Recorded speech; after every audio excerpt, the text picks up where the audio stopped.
Então, o primeiro fator, pessoal, primeiro fator é balanços positivos e pontos importantes. Os balanços positivos das empresas americanas, pode fazer então com que muita gente receba um otimismo no mercado e também dividendos. Esses dividendos podem ser utilizados para reinvestimento. Os bancos, no geral, estão tendo lucro até que de forma interessante, porque mesmo em recessão, né? Porque o que acontece? Com o apertamento quantitativo, o acesso ao crédito fica mais caro para o consumidor. E aí o banco ele precisa cobrar um valor mais elevado nas taxas do cartão de crédito, por exemplo. Então, o banco, por ele ter, vamos dizer assim, quando nós temos a situação de apertamento quantitativo e juros elevados, o banco geralmente repassa esses juros para o cliente final e o cliente tem que ficar, por exemplo, para empurrar uma dívida para frente, ele vai ter que cobrar um percentual muito mais significativo do que, por exemplo, numa situação do ano passado. No ano passado, como tudo estava subindo, o mercado, a economia estava muito quente, aquecida, né? E os juros estavam muito baixos, o acesso ao crédito era muito facilitado. E essas coisas interferem justamente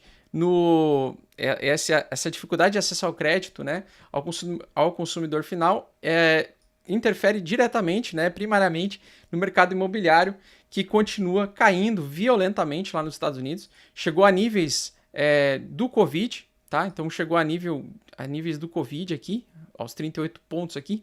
E nós temos o seguinte, com mais pessoas tendo dificuldade de construir a sua casa, de conseguir acesso ao crédito, nós temos a aproximação de um possível pivô, que a gente chama de pivô monetário, que seria o S&P, o Banco Central imprimir. Mas dessa vez não vai acontecer essa impressão, né? As outras vezes, em 2008 e agora ali em 2020 no Covidão, teve o Fed, ele deu um estímulo temporário para fazer com que esse mercado não quebre, mas por enquanto não há sinais e indícios de que na próxima reunião do Fed eles vão fazer alguma intervenção mais branda. Provavelmente eles vão continuar levando 0,75 pontos base na taxa de juros e provavelmente vem mais quebradeira pela frente. Então já está dando sinais de descontrole. Outra coisa, né? O que o pessoal anda investindo? Principalmente, qual é o principal ativo hoje que os investidores estão investindo? Apostando em alta do dólar. Então, por conta do cenário macro, os investidores mais experientes, o Smart Money, aquela entidade que faz os ativos subirem, está fazendo um investimento apostando na alta do dólar, ou seja, abrindo long do dólar, né? O que é abrir long? É você tomar dólares emprestados para a mais do que você tem como contrato futuro e especular que o dólar vai se valorizar no futuro. Então, está abrindo mais uma temporada aí de apostadores de alta de dólar. Então nós temos os balanços das empresas para essa semana. Se eles continuarem vindo muito positivos, como o da Netflix, essa madrugada acho que apareceu ali, pelo menos quando eu acordei de madrugada que eu vi, né? Eu vi que ele subiu 15% em poucas horas, assim. É uma alta muito violenta.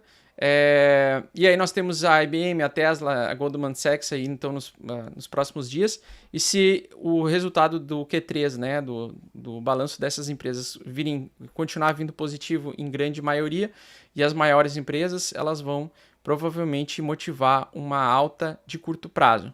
Então no curto prazo eu especulo alta, para o médio e longo prazo eu ainda especulo quedas, tá? Então pro curto prazo aí para 1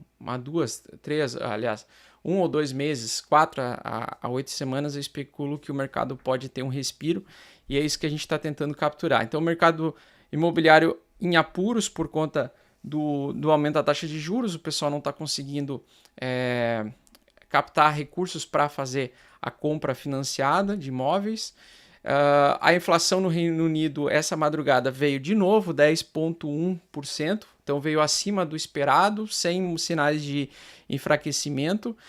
Isso indica também uma continuidade de contração econômica ainda e uma necessidade do Reino Unido aumentar a taxa de juros também. O mercado do S&P 500 e Nasdaq estão retestando o suporte como resistência, e aí é isso que a gente precisa ver para essa semana. Se a gente conseguir romper essa resistência aqui, a gente vai ter o respiro, tá? Então o importante não é tentar adivinhar o futuro, mas tentar antecipar em caso, ou pegar um sinal, né? Então, por exemplo, se ele entrar uma força compradora amanhã ou quinta-feira, o mercado vai dar uma respirada, beleza? Aí a tendência dele é realmente voltar ao nível aqui de cima, ou pelo menos aqui a região 61 de Fibo, tá? Que é essa região aqui, no caso da Nasdaq, S&P 500 e assim por diante. Então a gente teria um respiro do mercado. Então, para essa semana, nós precisamos inevitavelmente romper essa linha laranja aqui no caso da Nasdaq. No caso do S&P 500, a gente precisa romper os 3.800, tá? Então, se a gente tiver o rompimento da média 8 semanal com o rompimento dos 3.800, é um bom indício de poder apostar temporariamente no mercado, nos mercados voláteis, né? E ficar um tempo até que ele faça esse respiro. Como a força compradora ela não está muito forte, a tendência é que suba, mas sem subir numa violência tão grande, beleza? Ele tende a não subir tão rápido, é isso que eu quero dizer. Bom, e agora vamos falar então sobre o pico do dólar, né? Que é o que nos interessa. Então, sobre o pico do dólar, né? O pico do dólar o Banco Citi até falou, o Grupo Citi mandou o seguinte: dólar só atingirá pico quando a economia global chegar ao fundo do poço. Então, basicamente é isso. O fundo do poço, eu acredito que nós estamos longe ainda, nós estamos num fundo temporário, na minha opinião. Acredito em um respiro de alta, mas iniciando o ano de 2023, eu espero mais quedas pela frente. Tá? Então, mais um ano provavelmente de baixa. Ainda, na minha opinião, não chegamos na fase de depressão do mercado, que seria aquela fase que eu já comentei com vocês, que o Bitcoin poderia cair dos 9 para os 9 mil dólares, 12 mil dólares, enfim, essa fase ainda não chegou. E isso leva tempo, porque as pessoas têm que vamos dizer assim, a grande quantidade de pessoas que especulam no mercado, elas levam tempo para tomar decisões, beleza? Se o movimento fosse muito rápido, o mercado não andaria em ondas, né?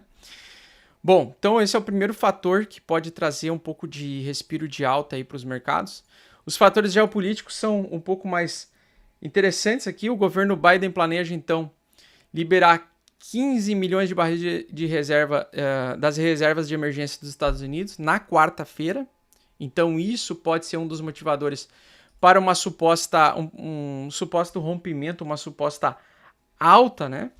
E a gente vê, então, eles planejando liberar 15 milhões de barris para conter a alta do preço do barril de petróleo por conta do corte que a OPEP decidiu fazer na semana passada. Então, a OPEP...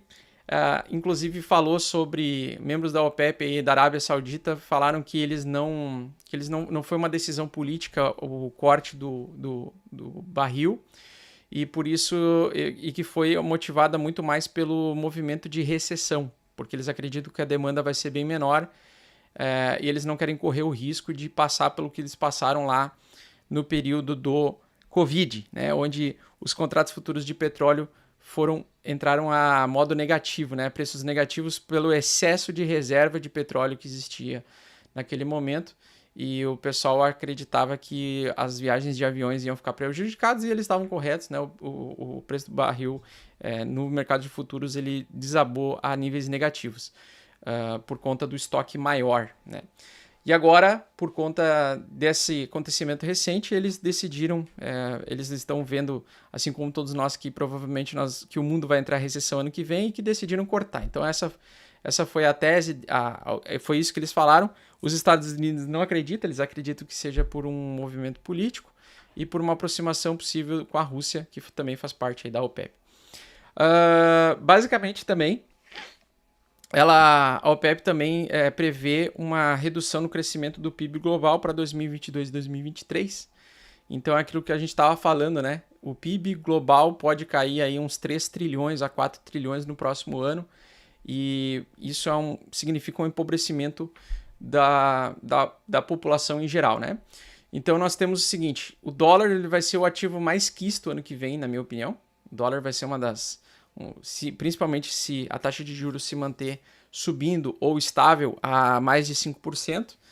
E aí a gente vai ver algumas empresas vindo com balanços negativos, trazendo então potencialmente quedas nesses períodos, né?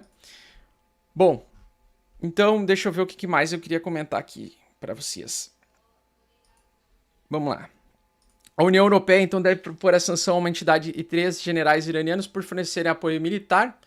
Recentemente ali, agora a Rússia teve seus drones abatidos e a Ucrânia está conseguindo retomar um pouco mais de territórios, né? Principalmente em Kherson. E derrubaram drones que fazem parte aí do Irã. E agora, com isso, eles vão querer fazer uma sanção. Então, a União Europeia vai propor uma sanção para o Irã, né, para 3 generais iranianos, por fornecerem apoio militar à Rússia na guerra contra a Ucrânia. Então, ainda a gente está vendo essa tensão ainda se complicar um pouquinho. Agora, adicionaram o Irã aí como um alvo para sanções, né? Isso também pode prejudicar e prolongar um pouco o bear market e estender aí para um ano mais esses conflitos geopolíticos aí, beleza? Então, a OPEP a OPEP negou então que seja por interesse político e os ucranianos começaram a voltar para casa. Eu vi ali uma matéria recente que os ucranianos estão voltando. A gente já vê aqui a barrinha azul, né? 6 milhões de ucranianos estão voltando já para a Ucrânia. Desde abril começou a ter o retorno de alguns ucranianos, agora atingiu seu pico máximo aí, já 6 milhões de ucranianos estão voltando, mostrando sinais de que a Ucrânia está se sentindo um pouco mais, os ucranianos estão sentindo que a guerra está chegando ao fim. É aquilo que o Marcelão comentou ontem, né? De tudo que está ruim, para melhorar, pode acontecer algo muito rápido. Então, se essa guerra terminar, isso pode ser um efeito positivo para os mercados, isso traria uma alta repentina para os mercados. Então, por isso que a gente não pode ser definitivo nas coisas e achar que agora o mundo está pegando fogo, vai continuar pegando fogo do infinito. Não, em algum momento pode ser que a coisa melhore. Então, esse é um sinal de que pode ser que o conflito esteja arrefecendo um pouco, tá? Então o Netflix subiu bastante, teve um crescimento aí, agora recentemente, e basicamente voltou a ter uma boa quantidade de assinantes e basicamente teve uma alta e um lucro. E eu sei que você está procurando para ter resultados rápidos no mercado de criptomoedas e eu tô aqui para te ajudar. Então o que eu te peço é pare de sardinhar agora, pare de comprar game coins e porcarias, shitcoins e venha aprender junto comigo tudo o que você precisa para se tornar um investidor profissional bem-sucedido. Curso Mestres do Bitcoin é o curso mais completo do Brasil. Clique no link abaixo para saber mais e somente nesse mês a gente vai oferecer um cupom de desconto com 55% de desconto. Não fique para trás e garante já a sua vaga porque é limitado. Tamo junto, fofo!